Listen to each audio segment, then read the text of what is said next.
Assalamu alaikum and welcome to Mehdi's Academy.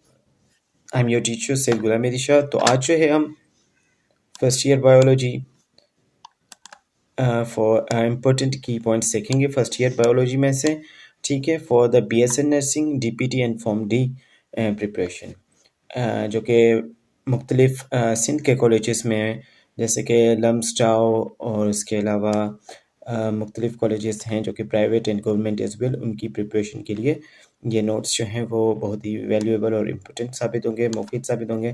तो ये जो हैं आई थिंक 11 पेजेस हैं, जो कि आई थिंक कम्प्लीटली मैं आपके साथ शेयर करूँगा। आई थिंक कि एक दो पोर्शन इसका मैं शेयर कर चुका हूँ, लेकिन आज जो है इस वीडियो में एक कंप्लीट वीडियो आपके साथ शेयर करूँगा। कंप्लीट PDF जो है 11 पेजेस का है, जिसमें ऑल फर्स्ट ईयर बायोलॉजी आ जाती हैं, फर्स्ट ईयर बायोलॉजी के पॉइंट्स आ जाते हैं, वो आपके साथ शेयर करूँगा। ठीक है, तो सबसे पहले हम देखेंगे biology deals with the study of living organisms. ठीक है, बायोलॉजी जो है, वर्ड बायोलॉजी जो है वो ड्राइव्ड है ग्रीक वर्ड से। BIOS means life and logos means study और डिस्कोर्स। ओके, तो इस हवाले से biology means study of life. ठीक है, तो बायोलॉजी जो है मोस्टली डील कर रहा होता है लाइफ से, और लाइफ किन चीज़ों में मौजूद होती है? लिविंग ऑर्गेनिजम्स पे। जैसा कि आपको पता है कि इस दुनिया में दो तरह की चीज़ें मिलती हैं, लिविंग्स एंड नंबर 2 पे नॉन लिविंग्स। ठीक है, तो बायोलॉजी की फील्ड में स्पेशली हम डील कर रहे होते हैं लिविंग ऑर्गेनिज्म से, यानी कि लिविंग चीज़ों से। ठीक है, अगर बायोलॉजी की बात करें तो बायोलॉजी को हमने डिस्कस कर लिया है, जैसे कि हमने इसकी डेफिनेशन डिस्कस कर ली है कि स्टडी ऑफ लाइफ है।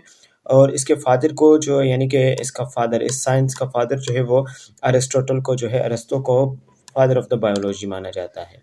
ठीक है, नेक्स्ट जो पॉइंट है, modern system of classification divided organisms into 5 groups. ठीक है, मॉडर्न क्लासिफिकेशन जो है उसके हिसाब से WH विटिकर और उसकी फिर स्कीम को आगे मॉडिफाई किया गया। ठीक है, तो ये स्टार्टिंग जो हुई, स्टार्टिंग में हुई थी 2 किंगडम सिस्टम से। 2 किंगडम सिस्टम के बाद जो है फिर 3 किंगडम सिस्टम पेश किया गया, फिर 4 एंड देन अभी जो है, अभी तक वैलिड जो चल रहा है वो रॉबर्ट विटिकर ने सबसे पहले दिया था।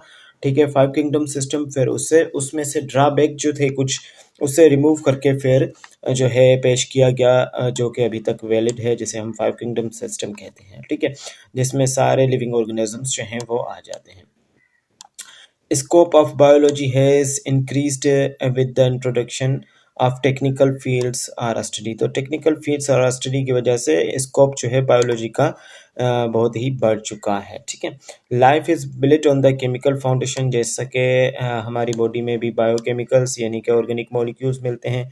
ठीक है, तो इसी तरह से उनसे ही जिन्हें हम बायोमोलिक्यूल्स कहते हैं, फिर सारे हमारे लाइफ के प्रोसेसेस जो होते हैं वो इम्पोर्टेंट प्रोसेस, ठीक है, वो बायोमोलिक्यूल्स एंड केमिकल्स पे बेस कर रहे होते हैं। इसीलिए life is built on the chemical foundation.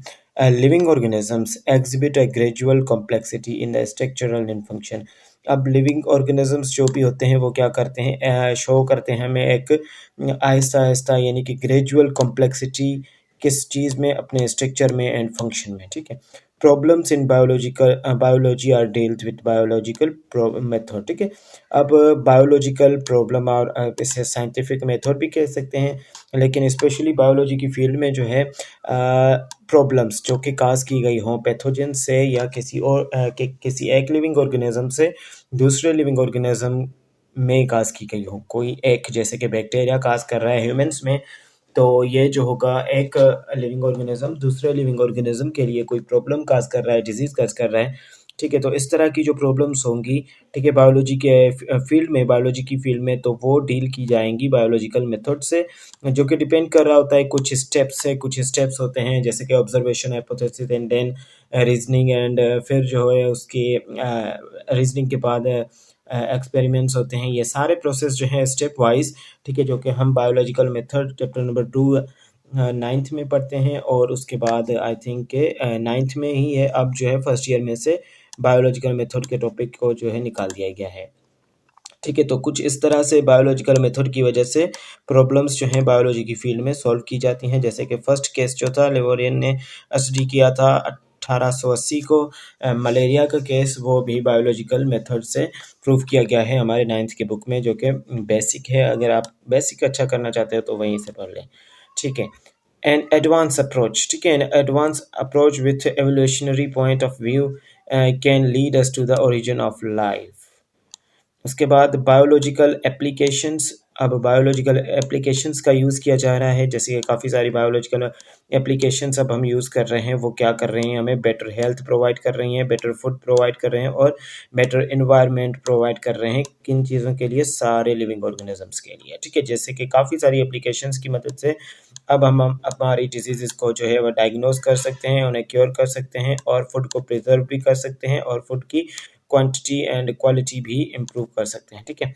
Branch of biology which deals with the biochemical and chemical process in the living is called biochemistry, ठीक है। ये जो है most important branch of biology है, ठीक है। बायोकेमिस्ट्री जो कि कॉम्बिनेशन है दो ब्रांचेस का, यानी कि दो साइंस की ब्रांचेस का, एक बायोलॉजी एंड केमिस्ट्री, ठीक है। ये मोस्टली डील कर रहा होता है लिविंग ऑर्गेनिजम्स में पाए जाने वाले बायोमोलिक्यूल्स से, ठीक है, जो कि आगे फॉर्मेशन करते हैं, हमारे स्ट्रक्चर्स एंड स्ट्रक्चर्स की मदद से ही फंक्शंस परफॉर्म होते हैं, ठीक है। तो बायोकेमिकल्स जिन्हें आप बायोमोलिक्यूल्स भी कहते हैं, जो कि और आप उन्हें ऑर्गेनिक मॉलिक्यूल भी कह सकते हैं, जो कि हमारी बॉडी में पाए जाते हैं, उनको स्टडी करना मोस्टली इस ब्रांच का काम होता है। और इसी की वजह से ही हम आज जो है मेडिसन और सर्जरी और सारे प्रॉब्लम्स जो हम जानते हैं हमारी बॉडी के और डिफरेंट लिविंग ऑर्गेनिजम्स के, वो बायोकेमिस्ट्री की मदद से ही हैं।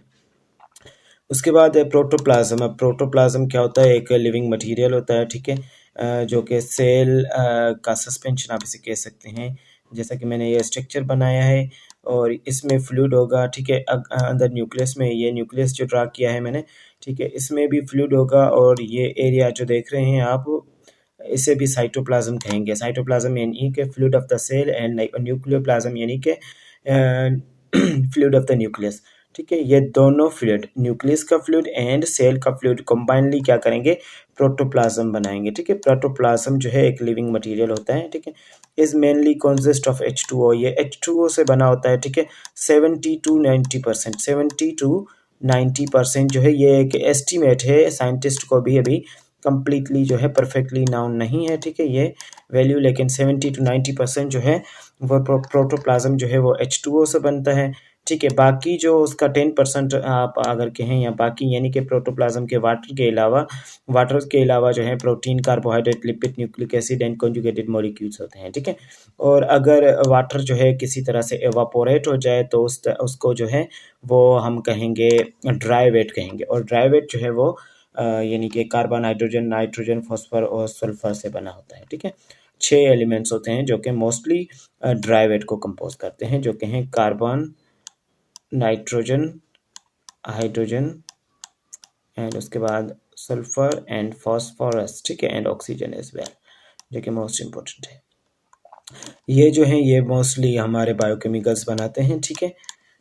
उसके अलावा water is most important and important abundant। Water is most abundant यानी कि सबसे ज़्यादा पाए जाने वाला and most important component in the living cell, ठीक है। लिविंग सेल में सबसे ज़्यादा पाई जाने वाली चीज़ और इम्पोर्टेंट चीज़ जो है वो वाटर होता है, ठीक है। उसके बाद देखेंगे complex biomolecules are polymers. Complex biomolecules are polymers synthesized by the process of condensation, ठीक है। अब कॉम्प्लेक्स बायोमोलिक्यूल्स क्या होते हैं? जो कि आप इन्हें पॉलीमर्स भी कहते हैं, आर पॉलीमर्स सिंथेसाइज्ड बाय। अब पॉलीमर्स जो हैं वो कैसे बनेंगे? कंडेंसेशन की वजह से बनेंगे, ठीक है। और यानी कि इनमें से एक मोनोमर जो है और दूसरा मोनोमर, ठीक है, इसमें क्या होगा कि यहाँ से OH आयन, आप देखें OH ion and H ion जो है वो रिलीज होंगे और ये दोनों मिल जाएंगे। इसी तरह से कॉम्प्लेक्स बायोमोलिक्यूल्स बनेंगे, ठीक है। और डिकम्पोज होना होगा तो क्या होगा कि हाइड्रोलाइसिस का प्रोसेस होगा, ठीक है। OH ion and H ion क्या करेंगे? मिलेंगे, वाटर फॉर्म करेंगे, ठीक है। फिर हाइड्रोलाइसिस का प्रोसेस होगा, हाइड्रोलाइसिस के प्रोसेस में मोनोमर्स क्या होंगे? डिकम्पोज होंगे, while decompose into monomers by hydrolysis, ठीक है। उसके बाद जो है नेक्स्ट पॉइंट देखेंगे वो है प्रोटीन आर पॉलीमर्स। प्रोटीन क्या है? पॉलीमर्स हैं, ठीक है। वो कौन से? किसके? अमाइनो एसिड्स के। प्रोटीन जो है पॉलीमर्स हैं, यानी कि पॉलीमर्स, पॉली मीन्स के many and mers means part, many parts, ठीक है। Amino acids most important biomolecule of the cell. और प्रोटीन क्या होता है? मोस्ट इंपॉर्टेंट बायोमोलिक्यूल होता है सेल का, जो कि carry out all the activities of the cell and enzyme. अब एंजाइम्स भी प्रोटीनियस इन नेचर होते हैं, ठीक है, तो ये भी जान लें यहाँ पे। Protein are found in 4 basic structures. अब प्रोटीन जो है हमारी वो 4 बेसिक स्ट्रक्चर्स में मिलती है, जैसा कि प्राइमरी, सेकेंडरी, टर्शियल एंड क्वांटरी। ये प्रोटीन के टाइप्स हैं, ठीक है, इन स्टेट्स में मिलती है। कार्बोहाइड्रेट की अगर बात कर की जाए तो यहाँ पे ये इंस्टेंट सोर्स ऑफ एनर्जी भी इसने कहा जाता है। कार्बोहाइड्रेट को इंस्टेंट सोर्स ऑफ एनर्जी कहा जाता है। और हाइड्रेटेड कार्बन, ये क्या होते हैं? हाइड्रेटेड कार्बन होते हैं और क्या करते हैं? Immediate source of energy, instant और immediate source of energy provide करते हैं। Carbohydrates molecules are found as monosaccharides. अब इसके जो मॉलिक्यूल्स होंगे वो मोनोसेक्राइड्स की सूरत में मिलेंगे, oligosaccharides and polysaccharides. Okay, lipids की अगर बात की जाए, लिपिड्स क्या होते हैं? Lipids are important diverse group of non polar biomolecules. ये नॉन पोलर बायोमोलिक्यूल्स हैं, जैसे कि वाटर हमारा पोलर मॉलिक्यूल होता है, ठीक है, एक फॉर्म उसका जो है एंड होता है पॉजिटिवली चार्ज, दूसरा नेगेटिवली चार्ज। तो यहाँ पे ये जो है लिपिड्स नॉन पोलर है। फाउंड एज एसाइल ग्लिसरॉल, ये क्या होते हैं? ये इनके सब यूनिट्स कह सकते हैं आप, जैसे एसाइल ग्लिसरॉल और ईस्टर बॉन्ड इसके बीच में होती है, ठीक है। और इनके फॉर्म्स जो होते हैं fat and oils, waxes, phospholipids and terpenoids. Okay, lipids provide fat hormones. अब लिपिड्स जो है provides fat hormones protective layers में। अब ये फैट हॉर्मोन्स भी लिपिड प्रोवाइड करते हैं और protective layers, precursors of vitamins and aroma of the bodies, aroma of the bodies. और ये हमारी लिपिड्स में जो है वो लिपिड्स हमारा एज हमारे फ्रेगरेंस के लिए भी यूज होता है, ठीक है। Nucleic acid are the acidic compounds derived from the nucleus, found in 2 forms of DNA, यानी कि deoxyribose nucleic acid and ribose nucleic acid से। ये न्यूक्लिक एसिड जो है यानी कि इसके 2 टाइप्स हैं, ठीक है, ये ड्राइव्ड हैं। उसके बाद nucleotide is the basic unit of nucleic acid. Nucleotide क्या होता है? जैसे कि हमारे जीन जो है बेसिक यूनिट ऑफ डीएनए आप कह सकते हैं, तो यहाँ पे न्यूक्लियोटाइड जो है ये क्या है? Basic unit of nucleic acid है, consist of a molecule of pentose sugar bounded with the phosphate and nitrogenous bases. और इसमें नाइट्रोजनस बेसिस भी होते हैं, ठीक है। एटीपी, एटीपी की अगर सबसे पहले फुल फॉर्म की बात करें तो एडिनोसाइन ट्राइफॉस्फेट, ठीक है। अगर एडीपी की बात आ जाए, ठीक है, ANG&P, तो एडिनोसाइन डाइफॉस्फेट इसका फुल फॉर्म होगा एडीपी का। अगर एटीपी की बात है तो एडिनोसाइन ट्राइफॉस्फेट। ये मोनोन्यूक्लियोटाइड होते हैं, found in free state of energy rich molecules, ठीक है। ये एनर्जी रिच मॉलिक्यूल्स हैं और इन्हें करेंसी, एनर्जी करेंसी भी कहा जाता है। DNA is hereditary material. DNA hereditary material होता है, having specific sequence of nitrogenous base, जिसमें स्पेसिफिक सीक्वेंस होता है कौन सा? नाइट्रोजनस बेस बेसिस का, ठीक है। और ये सेम ही है आगे, लाइन इतनी इंपॉर्टेंट नहीं है। उसके बाद RNA behaves as a carrier of information. RNA behave करता है कौन सा? एमआरएनए, जैसे मैसेंजर आरएनए कहते हैं, ये आरएनए मोस्टली बिहेव करता है carrier of the information from DNA to the ribose, ribosome, DNA to the ribosome for protein synthesize, ठीक है। अब यहाँ पे राइबोसोम का वर्ड आ गया है, तो यहाँ पे आपको बताते चलें कि यह राइबोसोम्स जो है इन्हें प्रोटीन फैक्ट्री भी कहा जाता है। Two different group of biomolecules, जो different group of molecules combine together to form conjugated molecule, ठीक है।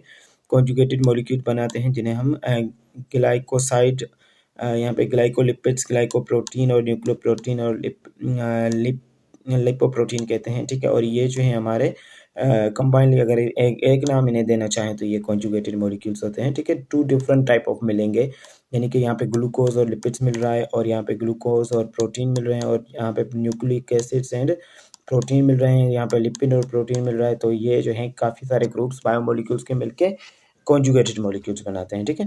उसके बाद बढ़ेंगे नेक्स्ट वन जो कि enzymes are the bio catalyst. Enzymes क्या होते हैं? बायो कैटलिस्ट होते हैं जो कि speed up the chemical reaction, जो कि केमिकल रिएक्शन को क्या करते हैं? स्पीड अप करते हैं। कैसे स्पीड अप करते हैं? एक्टिवेशनल एनर्जी को लो करके, lower down the energy of activation, ठीक है। ये मिनिमम अमाउंट ऑफ एनर्जी है required for initiating the reaction, ठीक है। They can do this because they form complex with their substrate. देखें कि ये कैसे करते हैं, यानी कि एक्टिवेशन एनर्जी को लो कैसे करते हैं, एक एंजाइम टू सबस्ट्रेट कॉम्प्लेक्स बनाते हैं, ठीक है। एक्टिव साइट पे यहाँ पे अगर मैं यहाँ पे ये एक डब्बा बनाऊं और कहूँ कि ये इसकी एक्टिव साइट है, ठीक है, तो ये सबस्ट्रेट आके इसमें अटैच होगा, ठीक है, ये एंजाइम है, ठीक है, और ये यहाँ पे अटैच जो हो रहे हैं ये एक्टिव साइट है। तो ये एक एंजाइम एंड सबस्ट्रेट क्या हो गया, कॉम्प्लेक्स हो गया, ठीक है। और यहाँ पे इसका ये एक्टिव साइट है जहाँ पे ये आके अटैच हो रहा है। तो इसी तरह से ये यहाँ पे एक्टिवेशनल एनर्जी को लो करके ये केमिकल रिएक्शन को प्रोसीड करेंगे। Many enzymes have cofactors and coenzymes. अब एंजाइम्स में कोफैक्टर्स एंड कोएंजाइम्स होते हैं that helps to carry them to carry out reaction, जो कि क्या करते हैं, रिएक्शन को कैरी आउट करने में हेल्प करते हैं। Coenzymes have non proteinaceous part. अब कोएंजाइम्स जो हैं उनमें क्या होगा, non protein have non proteinaceous group, यानी कि non protein group of molecules are often derived at the least in the part from the vitamins. Uh, various factors affect the yield of the enzymatic reaction. अब काफ़ी जो हैं वो factors हैं जो कि एंजाइमेटिक रिएक्शंस की yield यानी कि उनका रिएक्शंस को अफेक्ट करते हैं, जैसा कि कंसंट्रेशन ऑफ सबस्ट्रेट, उसके बाद टेम्परेचर एंड पीएच। ये तीन मेजर जो हैं नोट डाउन कर लें जो कि अफेक्ट करेंगे एंजाइमेटिक रिएक्शन को। एट हाई टेम्परेचर, अब हाई टेम्परेचर पे are pH outside the preferred range for that enzyme can lead the denaturation of the changing in the structure that prevents enzymes from functioning, ठीक है। अब देखें high temperature पे भी ये नुकसान है, ठीक है, यानी कि हाई टेम्परेचर, अब ऑप्टिमम टेम्परेचर की बात की जाए तो वो 37 सेल्सियस होता है, ठीक है। 37 सेल्सियस पे ये एंजाइम जो है अपनी मैक्सिमम जो है फंक्शन करेंगे। फिर लैकिंग यानी कि कुछ डिफिशिएंसी करेंगे, सही से काम नहीं करेंगे 45 के टेम्परेचर पे। इसी तरह से 100 पे जो है कम्प्लीटली ये नहीं करेंगे और डीनेचर हो जाएंगे। अगर 0 डिग्री सेंटीग्रेड यानी कि फ्रीजिंग टेम्परेचर चला जाता है तो ये डिस्ट्रॉय हो जाएंगे। इसी तरह डिपेंड करता है कि टेम्परेचर पे डिपेंड कर रहा होता है, फिर पीएच पे, पीएच वैल्यू भी पे मैटर करती है, ठीक है। पीएच 0 से स्टार्ट होती है और 14 तक जाती है। ये किसी भी बताती है किसी भी, यहाँ पे ये न्यूट्रल लेवल 7 होता है, जैसे कि हमारे वाटर का जो है वाटर हमारा जो है इसका पीएच अगर है तो वो 7 है, ठीक है। अगर ब्लड की बात करें तो वो 7.35 से स्टार्ट होकर 7.45 तक जाता है, ठीक है। ये हमारा एसिड और बेस लेवल बताता है कौन सा सब्सटेंस जो है वो एसिड है और कौन सा बेस है। Cell is basic structural and functional unit of living organism. Cell क्या है, बेसिक स्ट्रक्चरल है, ठीक है, क्योंकि ये हमारे स्ट्रक्चर फॉर्म कर रहा होता है। उसके बाद ये फंक्शनल यूनिट ऑफ लाइफ है, क्योंकि ये सारे सेल के फंक्शंस जो हैं वो भी इसी सेल की वजह से। सेल को डिस्कवर किया गया था 1665 में, ठीक है। रॉबर्ट हुक ने डिस्कवर किया था, जो कि इन्होंने अपनी कंपाउंड माइक्रोस्कोप बनाई थी। और ओक ट्री को, ठीक है, ओक ट्री को क्या किया था इन्होंने, स्टडी किया था। ओक ट्री को स्टडी करके उसके बार्क में से सेल को डिस्कवर किया था, जिससे सबसे पहले इन्होंने सेलुला का नाम दिया था। फिर आज जो है हमें से सेल, ये जो है बुनियादी इकाई है हमारी ज़िंदगी की। इसी से ही हम सेल्स से ही हमारी बॉडी जो है वो मिलके बनी होती है, और डिफरेंट सेल्स जो हैं आगे टिश्यू बनाते हैं, ठीक है। तो इसी तरह से ये सेल के चैप्टर में से कम्प्लीटली देख लेंगे। Microscope is an instrument. अब माइक्रोस्कोप क्या है, एक इंस्ट्रूमेंट है जो सबसे पहले 1590 में बनाई गई थी, ठीक है। फिर इसे मॉडिफाई किया गया था, गलीलियो ने इसे मॉडिफाई किया था। वो मॉडिफाई किया था 1610 में, ठीक है। 1610 में ये माइक्रोस्कोप जो है मॉडिफाई की गई थी। 1610 में किसने की थी, गलीलियो ने की थी। ये एक इंस्ट्रूमेंट होता है किस चीज़ के लिए, वेरी स्मॉल ऑब्जेक्ट्स को देखने के लिए, ठीक है। जैसा कि अब जो है एडवांस माइक्रोस्कोप आ चुकी है, जिसे हम इलेक्ट्रॉन माइक्रोस्कोप कहते हैं। ये जो है हमारा स्मॉलेस्ट पार्टिकल यानी कि स्मॉलेस्ट जो थिंग्स हैं, जैसा कि वायरस को भी देख सकते हैं इलेक्ट्रॉन माइक्रोस्कोप से। Electron microscope use electron beam as source of illumination. अब इलेक्ट्रॉन माइक्रोस्कोप में इलेक्ट्रॉन बीम जो है वो as a source of illumination use होता है to increase the resolution of object, अब ऑब्जेक्ट की रेजोल्यूशन को इंक्रीज करने के लिए। सेल फ्रैक्टिनेशन जो है, फ्रैक्शनेशन, ठीक है, यहाँ पे प्रोनाउंसिएशन में अगर मिस्टेक हो जाए तो आई एम सॉरी। आइसोलेशन के लिए सेल्यूलर कंपोनेंट्स, जो सेल के अंदर कंपोनेंट्स हैं डिफरेंट, उनको उनको निकालने के लिए एक्सट्रैक्शन और आइसोलेशन, उनको सेपरेटली स्टडी करने के लिए स्पिनिंग की जाती है ये सेल कंपोनेंट्स की, ठीक है। There are two type of cell on the basis of structure and their nucleus, ठीक है। तो दो तरह के सेल्स होते हैं, स्ट्रक्चर के बुनियाद पे और न्यूक्लियस के बुनियाद पे। एक प्रोकैरियोट्स होते हैं, प्रोकैरियोट्स में न्यूक्लियर जो है विजिबल नहीं होता। फॉर एग्जांपल ये सेल है तो यहाँ पे इस तरह से कुछ क्रोमेटिन मटेरियल होगा और न्यूक्लियर मेम्ब्रेन नहीं होगी, क्रोमेटिन मटेरियल ऐसे ही होगा, फ्लोटिंग होगा साइटोप्लाज्म में। और प्रोकैरियोट्स में जैसा कि आप यहाँ पे ड्रा कर लें तो प्रोकैरियोट्स में एक विजिबल न्यूक्लियस होगा जिसके अंदर क्रोमेटिन मटेरियल, न्यूक्लियोप्लाज्म और सारे मटेरियल्स मौजूद होंगे, ठीक है। उसके बाद बात की जाए नेक्स्ट की, तो cell membrane which separates the cytoplasm from the external environment is called cell membrane और प्लाज्मा मेम्ब्रेन, ठीक है। अब ये बाउंड्री जो कि आपको सेल की दिखाई दे रही है लास्ट, ठीक है, ये एनिमल सेल्स में सेल वाल कहलाती है, सेल मेम्ब्रेन कहलाती है, लेकिन प्लांट सेल में ये दोनों मौजूद होती है, सेल वाल भी होती है और सेल मेम्ब्रेन भी होती है, ठीक है। तो ऐसी बाउंड्री लाइन, ऐसा लेयर जो कि सेपरेट करे, ये फॉर सपोज ये हमारा एक्सटर्नल इन्वायरमेंट है, यानी कि बैरूनी इन्वायरमेंट से साइटोप्लाज्म। अब ये जो जैसा कि आप जानते हैं कि सेल मेम्ब्रेन के इस तरफ और न्यूक्लियर मेम्ब्रेन यहाँ से, ठीक है। मैं अगर पेन का कलर जो है वो ज़रा सा चेंज करूँ तो कुछ इस तरह से, ये हमारा न्यूक्लियस है, तो ये न्यूक्लियस और ये सेल मेम्ब्रेन, इनके बीच में जो चीज़ें होंगी वो है साइटोप्लाज्म, ठीक है। तो साइटोप्लाज्म को और एक्सटर्नल इन्वायरमेंट को सेपरेट करने वाली चीज़ जो है वो सेल मेम्ब्रेन है, जिसे हम प्लाज्मा मेम्ब्रेन भी कहते हैं। इसके सेल मेम्ब्रेन के मॉडल को समझने के लिए सिंगल और निकोलसन ने मॉडल पेश किया था 1972 को, जिसे हम फ्लूइड मोज़ाइक मॉडल भी कहते हैं। उससे पहले सैंडविच मॉडल पेश किया गया था इसके समझने को, लेकिन अभी तक जो वैलिड माना जाता है वो सिंगर और निकोलसन का दिया हुआ मॉडल, जो कि फ्लूइड मोज़ाइक मॉडल है, 1972 में ये दिया गया था, okay.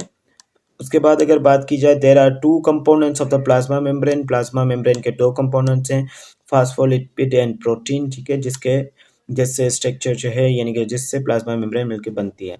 Glycoprotein and glycolipids and glycoprotein क्या हैं, are involve in the making of the cell specific, cell को स्पेसिफिक बनाने में के लिए ये इन्वॉल्व होते हैं। Important functions of cell membrane are protection. अब सेल मेम्ब्रेन के फंक्शन की बात की जाए तो प्रोटेक्शन ऑफ द प्रोटोप्लाज्म, पहली बात तो ये प्रोटेक्शन ऑफ द यानी कि protoplasm, regulation of flow of solutes, cell में रेगुलेशन ऑफ रेगुलेशन किस चीज़ की, सॉल्यूट्स की, एंड फ्लो ऑफ सॉल्यूट्स की। उसके बाद जो है and material across at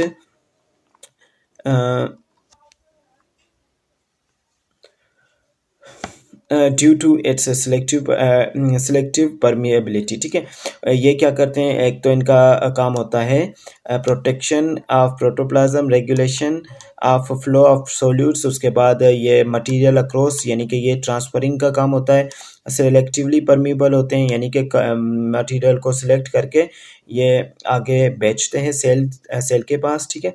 the plant cell has non living part, ठीक है। प्लांट सेल वाल की यहाँ पे बात होगी, ठीक है। Plant cell has non living part made up of mainly cellulose, mainly cellulose से बनी हुई चीज़ होती है प्लांट्स के पास, ठीक है। तो हम उसे कार्ड, यानी कि हम उसे क्या कहते हैं, सेल वाल कहते हैं, ठीक है। उसके बाद न्यूक्लियस की अगर बात की जाए तो न्यूक्लियस जो है वो nucleus is the central and the controlling part of the cell, ठीक है। तो ये एग्जांपल, ये सेल है हमारा, ये हमारा न्यूक्लियस है, ठीक है। ये न्यूक्लियस क्या है, सबसे पहले इसे रॉबर्ट ब्राउन ने डिस्कवर किया था 1831 को, ठीक है। और ये फर्स्ट ऑर्गेनली न्यूक्लियस हमारा जो है सबसे पहला डिस्कवर होने वाला ऑर्गेनली था। और ये कंट्रोलिंग सेंट्रल कंट्रोलिंग इसे इसीलिए कहा जा रहा है क्योंकि ये सेल के सारे फंक्शंस जो है वो ये कंट्रोल करता है, ठीक है। सबसे पहले डिस्कवर होने वाला ऑर्गेनली भी यही था। Nucleus having thread like structures, अब न्यूक्लियस के अंदर जो थ्रेड लाइक स्ट्रक्चर्स होंगे हम उन्हें क्रोमोसोम्स कहेंगे, ये अपीयर होते हैं सेल डिवीजन के वक्त। Numbers are specific in the cell, इनके नंबर स्पेसिफिक होते हैं, जैसे कि हमारी ह्यूमंस की बात की जाए तो ये 46 इन नंबर्स होते हैं, ठीक है। एंडोप्लाज्मिक ऑर्गेनेलीज जो हैं, एंडोप्लाज्मिक ऑर्गेनेलीज अब इसे आप एंडोप्लाज्मिक रेटिकुलम भी कह सकते हैं। और कॉम्प्लेक्स नेटवर्क, ये एक नेटवर्क होता है चैनल्स का जो कि एक्सटेंडेड हुआ होता है प्लाज्मा मेम्ब्रेन से न्यूक्लियर मेम्ब्रेन, ठीक है। ये हम यहाँ पे इसे प्लाज्मा मेम्ब्रेन कह रहे हैं, ये हमारी न्यूक्लियस मेम्ब्रेन है, यहाँ से लेके ये नेटवर्क होगा, ठीक है, एंडोप्लाज्मिक रेटिकुलम जिसे हम कहेंगे, ठीक है। उसके बाद गोल्जी अपरेटस की बात की जाए तो गोल्जी अपरेटस के काफ़ी सारे मज़ीद नाम भी हैं, जैसे हम Golgi apparatus, Golgi bodies, Golgi complex भी कह सकते हैं इसे। आई थिंक के Golgi apparatus, Golgi bodies and apparatus and bodies and एक और नाम है, अगर मैं मिस्टेकली यहाँ पे भूल गया हूँ तो आई एम सॉरी, ठीक है। तो 3 तरह के नाम हैं इसके। ये क्या होते हैं बेसिकली, ये हैं कैनालिक्यूलर, ठीक है, सिस्टम विद सेक्स। ये कैनालिक्यूलर सिस्टम, इनके कैनालिक्यूलर सिस्टम मौजूद होगा इसमें, ठीक है। और ये सेक्स लाइक होंगे, ठीक है, पैरेलल अरेंज्ड होंगे, फ्लैटेंड होंगे, ठीक है, कुछ इस तरह से, ठीक है, फ्लैटेंड होंगे। और ये मेम्ब्रेन बाउंडेड होंगे और इनमें मेम्ब्रेन भी होगी। अब लाइसोसोम्स की अगर बात की जाए तो लाइसोसोम्स जो हैं स्फेरिकल होंगे, सिंगल मेम्ब्रेन हैं, स्फेरिकल हैं, सिंगल मेम्ब्रेन हैं, ठीक है, बाउंडेड हैं, स्क्यूलेस ये बाउंडेड हैं, ठीक है। और उसके बाद सेक्यूलेस हैं, ठीक है, कंटेनिंग डाइजेस्टिव एंजाइम, इनके पास डाइजेस्टिव एंजाइम भी हैं और इन्हें सुसाइड सेक्स भी कहा जाता है। और इनकी मेम्ब्रेन को, लाइसोसोम की मेम्ब्रेन को ट्यूनोब्लास्ट कहा जाता है, ठीक है, in the plants I think.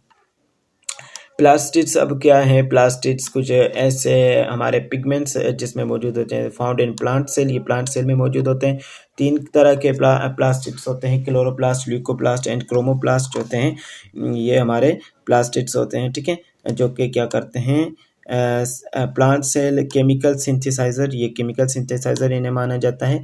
और ये स्टोरेज बॉडीज भी होती हैं, ठीक है, जैसे कि क्लोरोफिल हमारा जो कि प्लांट, ठीक है, में पाया जाता है, वो भी एक प्लास्टिड है।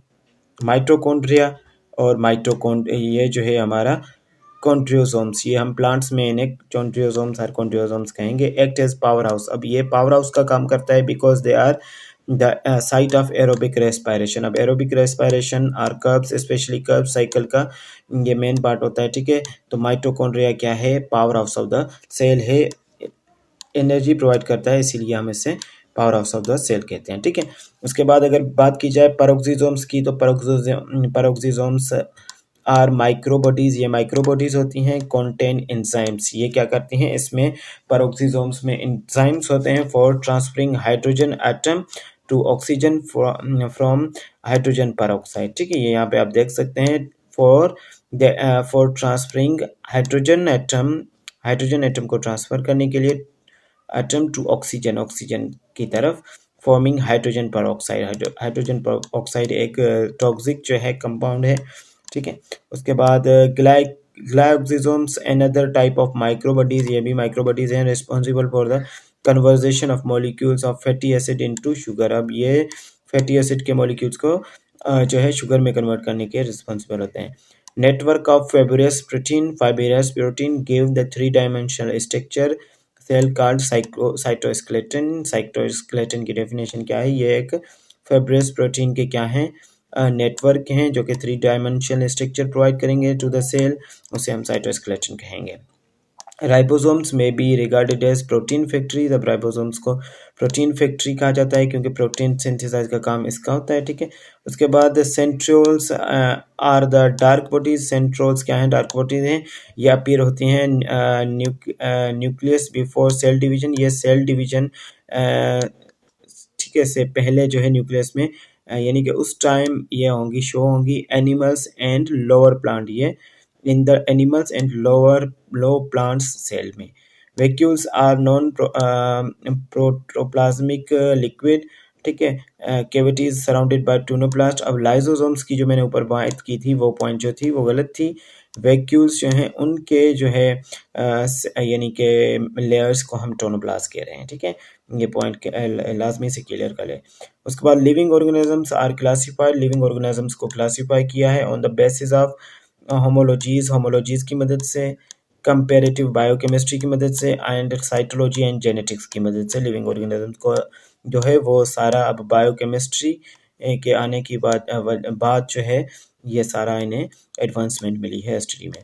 उसके बाद it is principally the homologous structure, ये क्या है, होमोलोगस स्ट्रक्चर ही होते हैं that one consider in the grouping animals in the classification. अब होमोलोगस स्ट्रक्चर की वजह से ही अब क्लासिफिकेशन में हमें ज़्यादा हेल्प मिली है, ताकि हम मज़ीद जो है हम काफ़ी आसानी से अंडरस्टैंड भी कर सकते हैं और लिविंग ऑर्गेनिजम्स को जो है क्लासीफाई कर सकते हैं। Sometimes it is impossible to classify organisms, कभी कभी ऐसा होता है कि जानदारों को क्लासीफाई करना इम्पॉसिबल होता है यूजिंग मार्फोलॉजिकली क्राइटेरिया, मार्फोलॉजिकली, ठीक है, मार्फोलॉजी के हिसाब से, शेप के हिसाब से उन्हें क्लासीफाई करना कभी कभी आसान नहीं होता। So one refers to comparing the chemical substance, इसीलिए फिर जेनेटिक्स की हेल्प ली जाती है उनके सब्सटेंस कंपेयर करने के लिए। ठीक है, समझ में आ रहा है। उसके बाद basic unit of biological classification is species. ठीक है, बेसिक यूनिट ऑफ बायोलॉजिकल जो है क्लासिफिकेशन स्पीशीज को कहा जाता है। अब स्पीशीज की अगर बात करें तो स्पीशीज क्या होते हैं, ये मार्फोलॉजिकली सेम, यानी कि एक दूसरे होंगे, देखने में सेम होंगे, ठीक है, लिविंग ऑर्गेनिजम्स जैसे, और क्या करेंगे कि इंटरब्रीड भी करेंगे, अपनी नस्ल आगे बढ़ाएंगे, और जो नस्ल होगी इनकी वो भी आगे अपनी नस्ल बढ़ा सकेंगी, तो उन्हें हम स्पीशीज़ कहेंगे। ठीक है, वो मार्फोलॉजी की भी सिमिलर होंगे। फॉर एग्जांपल आप ले लें तो हम जो है ह्यूमन की स्पीशीज़, ठीक है, ह्यूमन खुद से एक स्पीशीज़ हो गए, बुफेलोज और पैरोट्स, ये क्या हैं, इसी तरह से जो भी बर्ड्स की स्पीशीज़ और प्लांट की स्पीशीज़, ये सारी जो हैं स्पीशीज़ कहलाएंगे। ठीक है, और तकरीबन 2 मिलियन स्पीशीज़ जो हैं सो फार डिस्कवर हो चुकी हैं। Previously organisms were divided into 2 kingdoms, पहले जो है ऑर्गेनिजम्स को 2 किंगडम्स में डिवाइड किया गया था, the animal kingdom and the plant kingdom. Whittaker ने क्या किया, प्रपोज की, अपनी थ्योरी पेश की, जब जो कि 1969 को पेश की थी। ऑर्गेनिजम्स को इन्होंने 5 ग्रुप्स में ट्रांसफ़र किया, यानी कि क्लासीफाई किया था।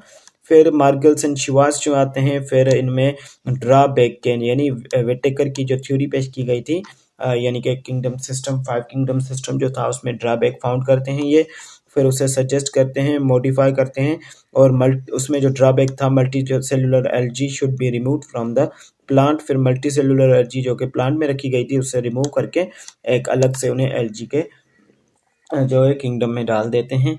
ठीक है, तो इसी तरह से ये क्या, and placed along with the unicellular organisms in a new kingdom called Protoctista, जो कि उन्हें चीज़ें समझ में नहीं आ रही होती थी, फिर वो प्रोटोकिटिस्टा में लगा देते थे, और किंगडम प्रोटोकिटिस्टा को जो है रेग बेग भी कहा जाता है, यानी कि जो चीज़ें साइंटिस्ट को नहीं समझ आई वो किंगडम प्रोटोकिटिस्टा में लगा दी। उसके बाद जो है नेक्स्ट पॉइंट, वायरस की अगर बात की जाए, the word virus is derived from a Latin word virus जो है लातीनी लैंग्वेज का वर्ड है, जिसका मतलब होता है पॉइजन, यानी कि जहर। Viruses are non cellular parasitic entities. ठीक है, अब वायरसेस जो हैं असेलुलर भी कहा जाता है इन्हें, और नॉन सेलुलर हैं, वो इस बुनियाद पे क्योंकि ये हमारे लिविंग क्राइटेरिया को मैच नहीं करते, इसीलिए इन्हें boundary line between living and non living consider किया जाता है।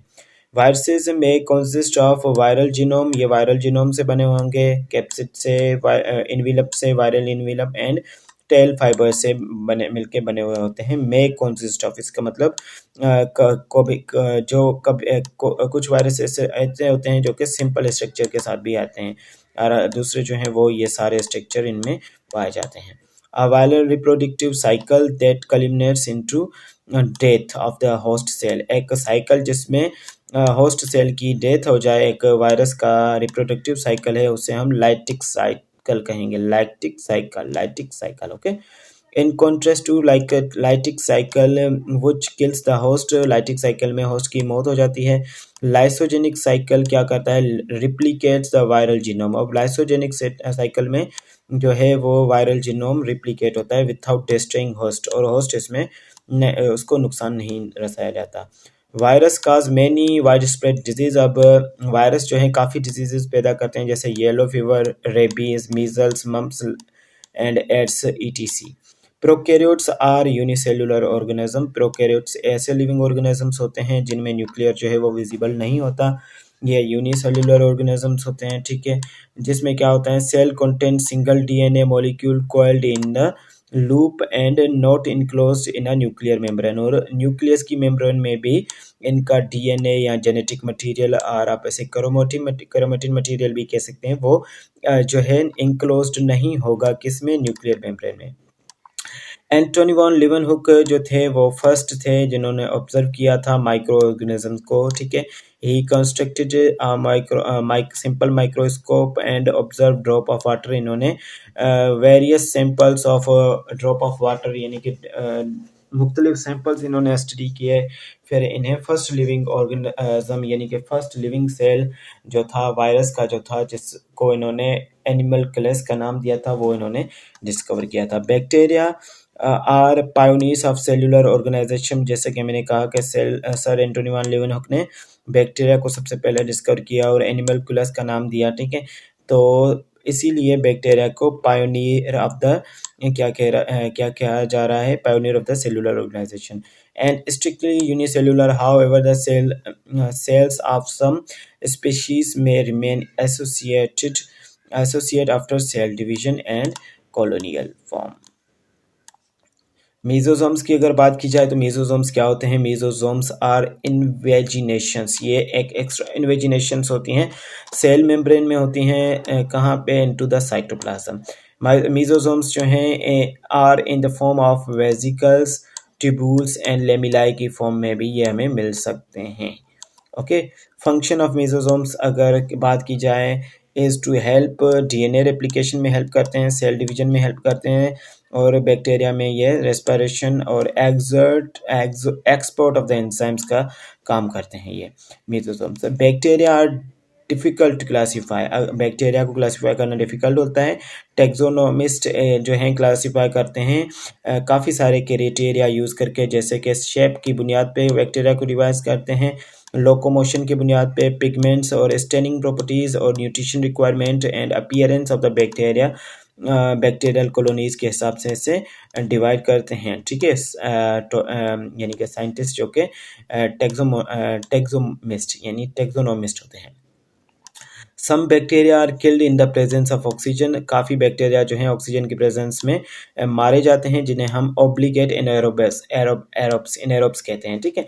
Oxygen but can respire without other use oxygen का, और दूसरे जो होते हैं वो ऑक्सीजन यूज करते हैं लेकिन कैन रेस्पायर विथआउट इट, और ठीक है यूज़ करते हैं लेकिन उसके अलावा ऑक्सीजन के अलावा भी रेस्पायर कर सकते हैं, ये सांस ले सकते हैं, तो उन्हें फैकल्टेटिव एरोब्स बैक्टीरिया कहते हैं। Bacteria which only can survive with oxygen, अब वो बैक्टीरिया जो कि ऑक्सीजन में ही सर्वाइव करेंगे उससे ऑब्लिगेटेड एरोब्स कहा जाएगा, ठीक है। उसके बाद अगर बात करें नेक्स्ट पॉइंट की कि some bacteria can move using simple flagella. अब बैक्टीरिया की मूवमेंट की अगर बात की जाए तो ये फ्लैजिला से यानी कि मूव करते हैं फ्लैजिला की हेल्प से।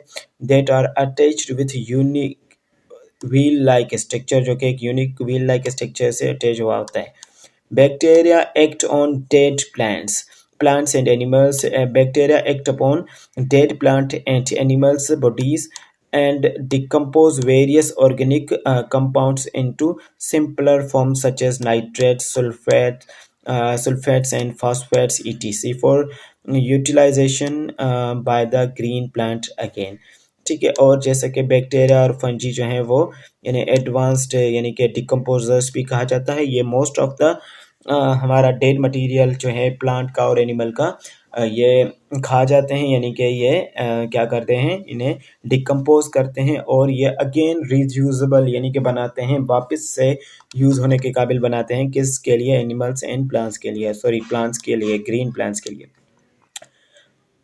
उसके बाद वैल्यूएबल एंटीबायोटिक्स। अब एंटीबायोटिक्स वो सब्सटेंस होती हैं जो कि किसी भी पैथोजन को किल करने के लिए या उसकी ग्रोथ को इनहिबिट करने के लिए यूज़ होते हैं।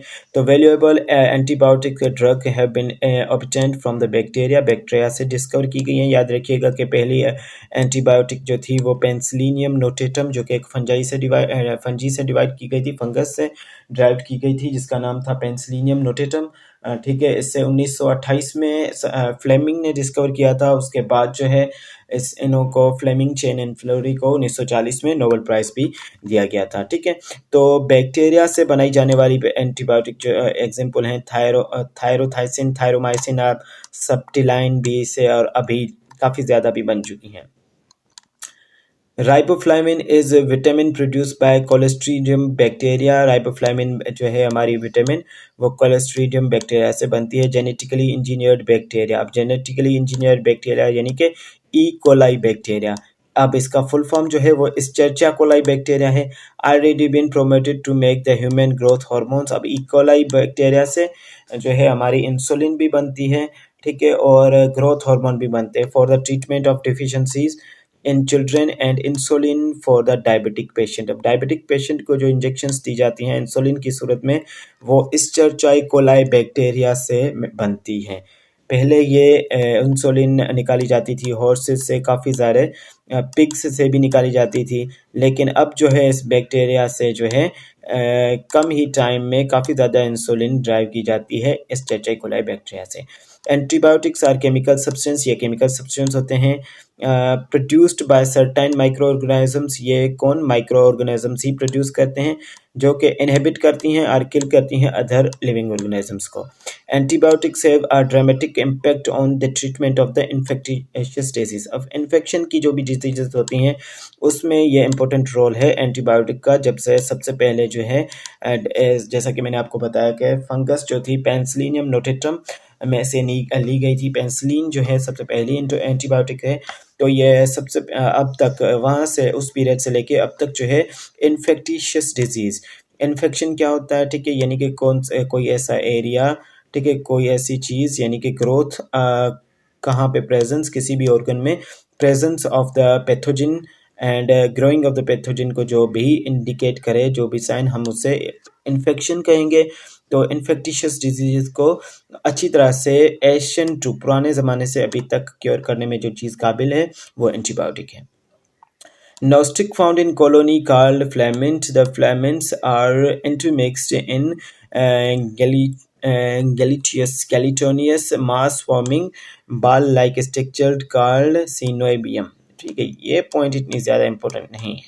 Okay, Protoctista, a group of unicellular eukaryotes which cannot fit any other four kingdoms। जैसा कि मैंने आपको बोला था कि प्रोटोकिटिस्टा को रैग बैग, और आप इसे डस्टबिन भी कह सकते हैं। जो चीज़ कॉम्प्लिकेटेड है, समझ में नहीं आ रही थी साइंटिस्ट को, वो इसमें प्रोटोकिटिस्टा में डाल देते थे।